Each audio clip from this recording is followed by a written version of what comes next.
You won a trip to the Caribbean in a sweepstakes. Well, if that's the case, Mommy and I are going. You're staying behind. Got it. If not, we're getting divorced, Andrew declared, his threat of divorce hanging in the air like a heavy cloud. His mother, standing beside him, wore a smirk of triumph, relishing the moment. I couldn't let this blatant manipulation slide. No, I would concoct my own special revenge against this conniving mother-son duo. My name is Lillian, aged 32, just your average working mother at some nondescript company. Andrew and I had been married for 2 years. I had stumbled upon him, 2 years my senior, through a mutual acquaintance. Romance was never my forte. I hadn't dated much during college and my post-graduation relationships hadn't panned out. Before I knew it, I was 30, and my concerned parents had begun seeking potential matches for me. Andrew appeared on the scene, a composed and caring individual with a strong devotion to his parents, a trait that resonated with my own values. Thinking perhaps I could forge a connection with him, I agreed to marry him. Our wedding was a smooth affair, celebrated by many, and initially, our union seemed to be pure bliss. About 6 months into our marriage, my phone began to ring incessantly, each call bearing Andrew's name. With a sense of urgency, I returned his call, only to be met with his strained voice on the other end. "Please try to stay calm," he began, his words heavy with distress. "It's about Dad. Something's happened to Alfred. He collapsed at home and has been rushed to the hospital." And then, it hit me like a wave. The sudden news of my father-in-law's passing was unfathomable. He had always been the epitome of health. The shock was palpable, not just for me, but for everyone involved. Following Alfred's passing, Andrew's attention shifted drastically towards his now solitary mother.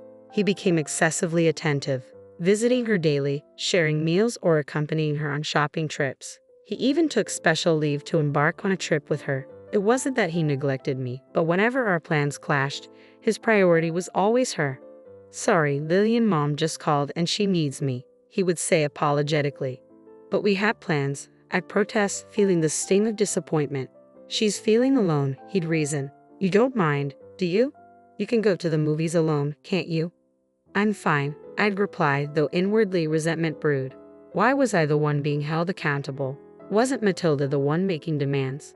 Regardless of Andrew's apparent devotion to his lonely mother-in-law, it's evident that he's a mama's boy. Yet aside from this recurrent issue with his mom, our marriage was tolerable. I presume this was simply the norm for married life. My personal refuge. Solving crossword puzzles with enticing prizes.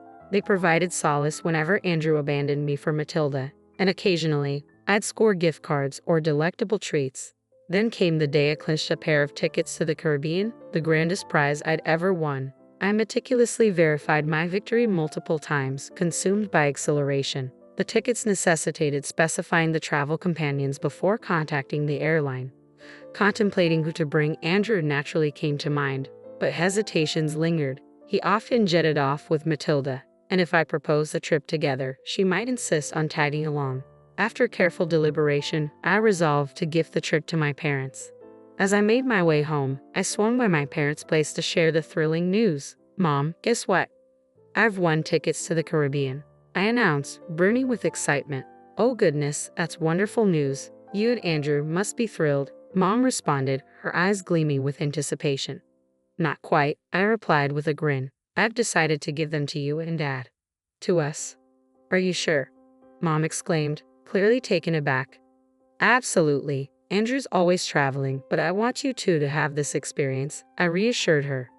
"Thank you, Lillian. We're beyond grateful," Mom beamed, her excitement palpable. Dad, however, appeared deep in thought. "Dad seems troubled," I observed. "Well, work's been hectic lately. It's not the best time for me to be away," Dad explained with a furrowed brow. "That's unfortunate," I acknowledged. Then Dad suggested, "Why not take Olivia instead? After all, it was your prize originally, wasn't it? Enjoy some quality time together." Mom's face lit up at the idea. "That sounds lovely." Feeling elated and increasingly excited, I applied for leave the next day, which was promptly approved. I wasted no time contacting the airline to arrange for my parents to use the tickets. On my way home from work, I stopped by a bookstore and purchased a guidebook for the Caribbean trip. It had been far too long since Mom and I had gone on an adventure together, and I couldn't wait to make new memories. But upon arriving home, I was met with an unexpected sight. I'm home, I called out upon entering, expecting to find Andrew, but instead discovering the house illuminated by lights. Oddly, there were women's shoes at the entrance rather than Andrew's. Contemplating this, I was met with the sight of Matilda as she swung open the living room door. "Lillian, do you have any idea what time it is?" she scolded. "Oh, Matilda, I didn't realize you were here," I responded, taken aback. "It's not just about me being here. Coming home this late, what have you been up to?" "Andrew will be back any minute now," she continued, her tone accusatory. "I'm sorry, I'll start dinner right away," I offered, hoping to diffuse the tension. "It's not just about dinner, is it? Making the bed is basic common sense for a daughter-in-law. Do you even take your role seriously?" Matilda questioned sharply. "I apologize if things have fallen short because of my work. Perhaps you should consider being more dedicated to your home," I retorted, feeling the weight of her disapproval. With Matilda living nearby and holding a spare key, her unannounced visits were a regular occurrence. Embracing traditional beliefs about a daughter-in-law's duties, she clearly disapproved of my full-time job. Her constant nitpicking and criticism made it difficult for me to warm up to her. As I began preparing dinner, Matilda suddenly exclaimed, "Hold on. What's this, Lillian? Are you planning a trip to the Caribbean?" Surprised, she had unearthed the newly purchased guidebook from my bag. "Matilda, why are you going through my things?" I protested. "That's beside the point. What's this about the Caribbean?" she demanded, her tone sharp. I had won the trip in a sweepstakes, intending to gift it to Mom. I hadn't mentioned it to anyone yet. Our argument was abruptly halted by Andrew's arrival. Matilda rushed to him, pointing an accusatory finger in my direction. "Andrew, listen to this. Lillian's been utterly thoughtless." "What's going on, Mom? Did Lillian pull one of her stunts again? A Caribbean trip, planning to give it to Olivia without even consulting me?" "What Caribbean trip? This is news to me too," Andrew demanded, glaring at me. "It's quite simple. I won the trip and thought of giving it to my parents. But since Dad can't go, you're going with Olivia," I explained calmly. "Yeah, so what's the problem? You're always traveling with Matilda," Andrew retorted. "It's not the same. Mom and I only go on domestic trips. We haven't been abroad in years. How could you decide this without even talking to me? It's my prize. Why should I have to?" I protested, feeling my frustration rise. Andrew slammed his hand on the table, cutting me off. "You're getting too bold for a daughter-in-law. Mommy and I are going. You'll stay home." "Mommy?" I couldn't hide the disdain in my voice at Andrew's juvenile choice of words. "Wait a minute. This trip, you've had enough of it. If you're not happy, let's talk about divorce," Andrew declared sharply. "What divorce?" I was taken aback, unable to comprehend his extreme reaction. Threatening divorce over something so trivial seemed absurd. Fueled by anger, I fired back, "I earned this trip fair and square. I've already made up my mind to gift it to my own mother. Can't you pick up on the signals for once? Mom wants to go. Where does it end with prioritizing Matilda? You never take my feelings into consideration." "I don't care how you feel. Like I said, this trip is for Mommy and me. Stay home and behave." Andrew dismissed me coldly. My affection for Andrew waned rapidly in that moment. It was clear that in his eyes I ranked lower than Matilda. I couldn't continue to tolerate this absurd dynamic between the two of them. Keeping my composure, I told Andrew, "Fine. Do as you please and enjoy your trip." "Humph, you should have listened to reason from the beginning." "Suit yourself." Always being argumentative, Andrew huffed in response. The Andrew I once knew, kind and understanding, seemed to have vanished, and there was Matilda, wearing a smug smirk of victory. It was then that I made up my mind to leave the house while they were away on their trip. I resolved to let Andrew and Matilda have this time together. The following day, I reached out to the airline to inform them of the change in travelers, substituting Andrew and my mother-in-law. However, the operator's response carried a note of concern. "I'm sorry, but once the participants are confirmed, we're unable to modify them," they explained. "Is that so?" I inquired, a sinking feeling settling in. "Yes. Additionally, this airline ticket stipulates that the original winner must be present. If your husband and mother-in-law are listed, the ticket will be rendered invalid," the operator clarified. "So, if I don't go, the ticket serves no purpose," I confirmed. "Correct. Please refer to the documents we provided, outlining this specific condition," they advised. Upon reviewing the documents, I discovered a clear statement. Only the winner was authorized to use the ticket, and it was non-transferable. Relaying this information to the operator, I made the decision to decline the trip without informing Andrew and Matilda. Instead, I resolved to let them make their own arrangements for travel at their own expense. That evening, upon my return from work, I broached the topic of the Caribbean trip with Andrew. Andrew, about the trip to the Caribbean. Yeah, you've contacted the airline, right? Informing them that Mommy and I will be going, he interrupted. I did make the call. Here are the winning documents and the tickets. I only need the tickets. I won't bother with the documents, I explained, handing them over. There are detailed instructions in those documents. Considering it's an international trip, it might be wise to give them a read, Andrew suggested cautiously. I don't see the need. Mommy and I know what we're doing. We're efficient, unlike you, he asserted confidently. Fine, whatever. I'll leave them here just in case. I relented, sensing it was futile to argue further. As I anticipated, Andrew neglected to read the documents, leading to a debacle on the day of the trip. After confirming his departure, I swiftly packed my bags and made my way to my parents' house. While unpacking as expected, I received a call from Andrew. As soon as I answered, he erupted, "What's going on? They're saying the ticket can't be used." That's correct. If the winner doesn't travel, the ticket becomes void, I explained calmly. Why didn't you tell me this earlier? Andrew demanded, his tone accusatory. I did tell you. Remember? It would have been wise to read the instructions. I reminded him. You mean it was in those documents you gave me? Andrew realized with frustration. Exactly. It's your responsibility for not reading them, I replied matter-of-factly.